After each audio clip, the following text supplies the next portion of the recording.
Là, Charlotte, là, tu payes pas ton loyer, ça va nous prendre une autre coloc. Ah, les chats, comment pas aimer ça? Je veux dire, après tout, c'est doux, c'est propre, pis ça fait des petits miaus tout doux, tout mignons. L'autre jour, je me promenais sur le site de la SPCA parce que je voulais peut-être essayer de trouver un petit frère ou une petite sœur à Charlotte. Puis j'ai remarqué quelque chose de particulier, en fait. Tous les chats qui étaient calico, là, les chats mosaïques comme orange et noir, il y avait juste des femelles. Fait que je me disais, ben, il y a probablement une explication qui est simple pour ça, de genre, hein? Donc j'ai été chercher sur Wikipédia, juste une petite recherche bien basique. Les chats se distinguent par une grande, oui, hein? Hein? Hein? Qu'est-ce que c'est ça? Pour commencer, quand on parle de la robe d'un chat, on parle en fait vraiment à la fois de la couleur et du patron qu'on retrouve.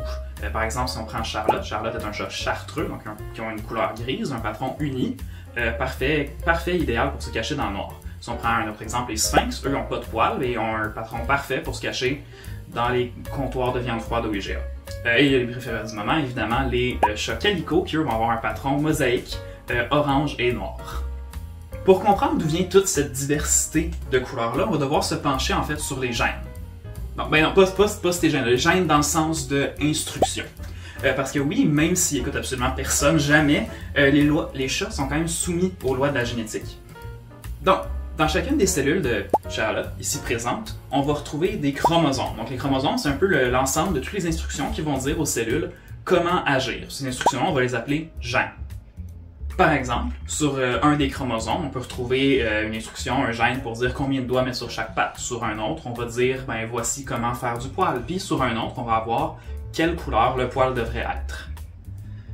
Si on continue avec l'exemple de Charlotte, en fait, elle aurait par exemple un gène qui lui dit, bon ben tu dois avoir 6 doigts à chaque patte, tu dois avoir du poil, voici comment le faire, et ton poil doit être gris. Si on reprend l'exemple du sphinx de tout à l'heure, ce sphinx-là aurait peut-être 5 doigts à chaque patte, aurait pas de poils, puis en fait on peut pas savoir de quelle couleur serait son poil s'il y en aurait, parce que ben dans un sens c'est un peu dur de savoir si t'es roux quand t'es chauve. Les calicots, eux, ont la particularité d'être à la fois orange et noir. Puis en fait, il y a juste les femelles qui sont capables d'être orange puis noir à la fois. Mais pourquoi? En fait, ça a le rapport avec ce qu'on appelle les chromosomes sexuels. Les chromosomes sexuels, en fait, sont pas si spéciaux que ça, c'est juste que c'est eux qui ont la responsabilité de déterminer le sexe de l'individu. Chez les mâles, on va avoir un chromosome X puis un chromosome Y. Tandis que chez les femelles, on va avoir 2 chromosomes X. C'est comme ça en fait qu'on est capable de différencier mâle et femelle. Comme les mâles ont juste besoin d'un chromosome X pour être fonctionnels, les femelles aussi auraient théoriquement juste besoin d'un des deux.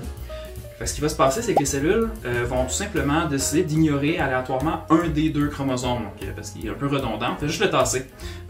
Parce que on sait bien, hein, les femmes. Le problème, en fait, c'est que c'est sur ce chromosome-là qu'on va retrouver l'information pour savoir s'il faut faire du poil gris ou du poil orange.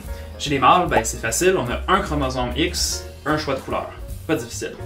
Chez les femelles, par contre, ça se complique un peu parce que des fois, on va avoir un chromosome X qui va dire fais du poil orange, puis on va en avoir un autre qui va dire fais du poil gris.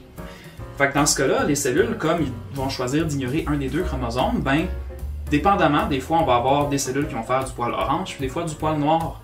En d'autres mots, chez les chats calico, même si toutes les cellules seraient capables de faire soit du poil orange ou du poil noir, comme ils sont obligés de faire un choix d'en prendre seulement un des 2, ben là, des fois on va se retrouver avec des poils noirs, des fois des poils oranges, puis c'est ça qui va donner cette espèce de patron un peu aléatoire parce qu'on va avoir les 2 qui vont sortir en même temps un peu partout.